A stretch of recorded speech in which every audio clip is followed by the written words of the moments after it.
ഇന്ത്യയെ വീണ്ടും വ്യാപാര വിഷയത്തിൽ വിമർശിച്ച യുഎസ് പ്രസിഡന്റ് ഡൊണാൾഡ് ട്രംപ് ഇന്ത്യയാണ് ലോകത്തെ ഏറ്റവും കൂടുതൽ തീരുവ ചുമത്തുന്ന രാജ്യമെന്ന് അദ്ദേഹം ആരോപിച്ചു. തന്റെ കർശന നിലപാടാണ് തീരുവ പൂർണ്ണമായും ഒഴിവാക്കണമെന്ന വാഗ്ദാനം ഇന്ത്യയെ കൊണ്ട് പറയിപ്പിച്ചതെന്നും ട്രംപ് ആവർത്തിച്ചു. നേരത്തെയും ഇന്ത്യയുടെ വാഗ്ദാനത്തെക്കുറിച്ച് ട്രംപ് അവകാശവാദം ഉന്നയിച്ചിരുന്നു. അതിന്റെ തുടർച്ചയാണ് ഇത്. ചൈനയും ബ്രസീലിനെയും പോലെ ഇന്ത്യയും തീരുവകളിലൂടെ യുഎസിനെ നശിപ്പിക്കുകയാണെന്നാണ് ട്രംപ് അഭിപ്രായപ്പെട്ടത്. ചൈന തീരുവകളിലൂടെ നമ്മെ നശിപ്പിക്കുന്നു, ഇന്ത്യ നമ്മെ തീരുവകളിലൂടെ നശിപ്പിക്കുന്നു, ബ്രസീൽ നമ്മെ തീരുവകളിലൂടെ നശിപ്പിക്കുന്നു. ട്രംപ് ദി സ്കോട്ട് ജെയിനിങ്സ് റേഡിയോ ഷോയിൽ പറഞ്ഞത് ഇപ്രകാരമായിരുന്നു. തീരുവകളെക്കുറിച്ച് തനിക്കാണ് ലോകത്തെ മറ്റാരെക്കാളും നന്നായി അറിയുന്നതെന്നും ട്രംപ് അവകാശപ്പെടുകയുണ്ടായി. തന്റെ രാജ്യം ഏർപ്പെടുത്തിയ തീരുവയെ ട്രംപ് വീണ്ടും ന്യായീകരിച്ചു. തീരുവ ഇല്ലായിരുന്നുവെങ്കിൽ ഇന്ത്യ ഒരിക്കലും ആ വാഗ്ദാനം ചെയ്യില്ലായിരുന്നു. അതുകൊണ്ട് തീരുവകൾ ആവശ്യമാണെന്ന് ട്രംപ് ചൂണ്ടിക്കാണിക്കുകയും ചെയ്തു. മാത്രമല്ല, തീരുവകൾ യുഎസിന് വലിയ വിലപേശൽ ശക്തി നൽകിയെന്നും അദ്ദേഹം കൂട്ടിച്ചേർത്തു. ഇന്ത്യ തങ്ങൾക്ക് വൻതോതിൽ സാധനങ്ങൾ വിൽക്കുമ്പോൾ തങ്ങൾ ഇന്ത്യക്ക് വളരെ കുറച്ച് മാത്രമേ വിൽക്കുന്നുള്ളൂ എന്ന് നേരത്തെ തന്നെ ട്രംപ് പരാതി ഉന്നയിച്ചിരുന്നു.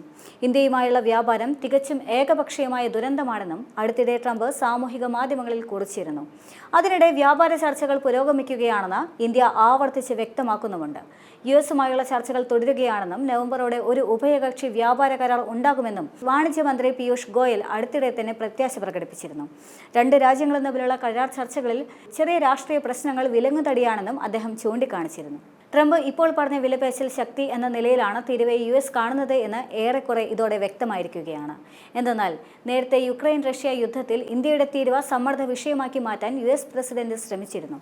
അതിനാലാണ് റഷ്യൻ എണ്ണ ഇറക്കുമതി ചൂണ്ടിക്കാണിച്ചുകൊണ്ട് ഇന്ത്യക്ക് മേൽ അധിക തീരുവ ഈടാക്കാൻ യുഎസ് തീരുമാനിച്ചത്. എന്നാൽ ഈ ശ്രമം പാഴായി എന്നതാണ് ട്രംപിനെ ചൊടിപ്പിക്കുന്നത്. ഇന്ത്യയാവട്ടെ റഷ്യയുമായി കൂടുതൽ വ്യാപാര ബന്ധങ്ങൾക്ക് മുതിരുകയും മോദി പുടിനുമായി കൂടിക്കാഴ്ച നടത്തുകയുമാണ് ചെയ്തത്.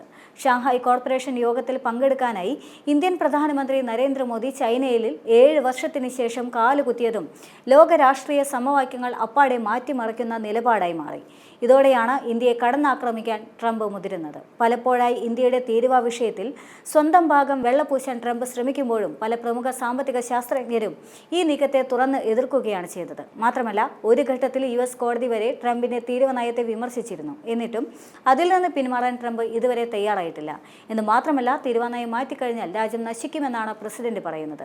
യുക്രൈൻ റഷ്യ യുദ്ധത്തിന് അറുതി വരാതിരിക്കുകയും ഇന്ത്യയും ചൈനയും റഷ്യയും ഒരുമിച്ച് നിന്നുകൊണ്ട് SCO കൂട്ടായ്മ പ്രബലമാക്കുകയും ചെയ്യുന്നത് ട്രംപിനെ അലോസരപ്പെടുത്തുന്നുണ്ട്. കൂടാതെ ബ്രിക്സ് ശക്തി പ്രാപിക്കുമെന്ന ഭയവും യുഎസ് പ്രസിഡന്റിനെ അലട്ടുന്നുണ്ട്.